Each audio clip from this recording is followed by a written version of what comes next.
ሰላም ለእናንተ ይሁን ውድ ተመልካቾቼ፣ እንኳን ደህና መጣችሁ ወደ ኢንፎ ዊዝ ቤቲ። ዛሬ ለእናንተ እጅግ የሚያስደንቁ 100% እውነተኛና እንዴት ሆነ እንድትሉ የሚያደርጉ 3 አስገራሚ ታሪኮችን አዘጋጅቼላችኋለሁ። ቪዲዮን እስከ መጨረሻ ተመልከቱትና ሰብስክራይብ ማድረግ አትርሱ። አንዳንድ ጊዜ እውነት ከፊልም ይበልጣል አይደል የሚባለው? ዛሬ ልብ የሚነኩ አእምሮን የሚያስደንቁ 3 እውነተኛ ታሪኮችን ወደ እናንተ አደርሳለሁ። በራሱ ላይ የተተከለለትን ልብ። በ2014 ዓ.ም ነበር በአውስትራሊያ አንድ ሰው ለልብ ቀዶ ጥገና ተጋልጦ ነበረ። ነገር ግን ዶክተሮች አስደናቂ ውሳኔ ወሰኑበት። ሰውየው ልቡን ለጊዜው ከሰውነቱ አውጥተው ሰው ሰራሽ የሆነ ልብ ተክለውለት ለ167 ቀናት ያለ እውነተኛ ልብ ኖሮ ነበር። ከኋላ ደግሞ እውነተኛ ልብ ተክለውለት እስከ ዛሬ ድረስ ጤናማ ሆኖ እየኖረ ይገኛል። ሳይንስ እዚህ ደረጃ መድረሱ በእውነት ያስደንቃል።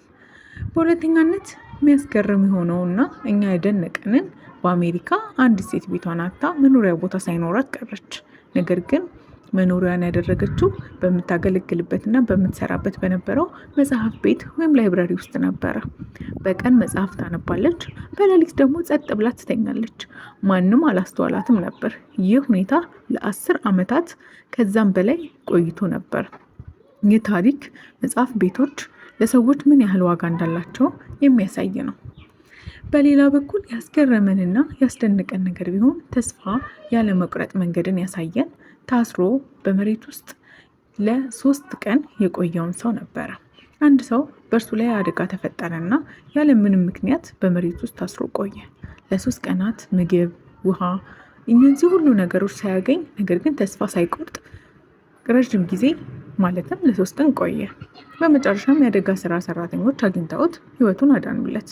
ይህ ታሪክ ተስፋ መቁረጥ አይገባንም የሚለውን ያስታውሰናል። በህይወታችን ሁላችንም ተስፋ ባለመቁረጥ የወደፊት ህይወታችንን እንድንጓጓና እንድንቀጥል የሚያደርጉ ታሪኮች ነበሩ። ዛሬ አብረናችሁ የቆየ ነውና እነዚህን መልካም የሆኑ የሚያስደንቁ ታሪኮችን አጋራናችሁ። ከእነዚህ ውስጥ የትኛውን ወደዳችሁት? የትኛውንስ አደነቃችሁ? ኮመንት ላይ ንገሩን። ቪዲዮውን ከወደዳችሁ ላይክ፣ ሼር፣ ሰብስክራይብ አድርጉ። አብራችሁ ቆየሁት። እኔ ቤቲ ነኝ። እስከሚቀጥለው ቪዲዮ እስክንገናኝ መልካም ጊዜ